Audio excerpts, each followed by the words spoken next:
রাজধানীর পশুর হাটগুলোতে জমে উঠেছে কেনাবেচা। সকাল থেকে গাবতলী হাটে ক্রেতা বিক্রেতাদের সরব উপস্থিতি চোখে পড়ার মতো। ছোট ও মাঝারি গরুর প্রতি ক্রেতাদের আগ্রহ বেশি, তবে এসব গরুর দাম গতবারের তুলনায় কিছুটা বেশি বলছেন ক্রেতারা। পছন্দের পশু কিনতে চলছে দরদাম। সার্বিক বিষয় যেটা মনে হচ্ছে, মানে এখন পর্যন্ত গরুর দাম অনেক চড়া। আসারও ছোট গরু কম, বড় গরু বেশি।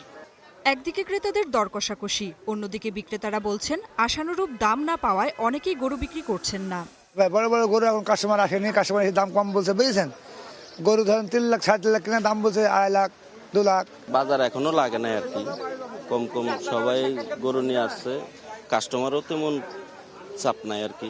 দাম হইতেছে, গরু আসতেছে, ক্রেতা সামনে ভালো হইব, এটা আমরা আশা করতেছি।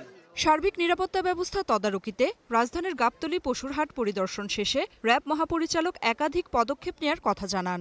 কোরবানির পশুর হাটে ক্রেতাদের ভোগান্তি রোধে কন্ট্রোল রুম এবং ওয়াচ টাওয়ার স্থাপন করা হয়েছে।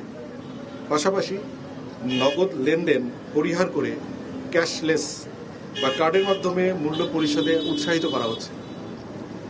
জাল টাকা প্রতিরোধ এবং শনাক্তে প্রয়োজনীয় সরঞ্জাম প্রস্তুত রাখা সহ জাল টাকা উৎপাদনকারীদের বিরুদ্ধে অভিযান অব্যাহত রয়েছে। প্রাণী সম্পদ অধিদপ্তরের তথ্য বলছে, এবছর কোরবানির পশুর চাহিদা 1 কোটি 1 লাখ, তবে মজুত রয়েছে 1 কোটি 23 লাখ গবাদি পশু। Nafia Farzana, star news.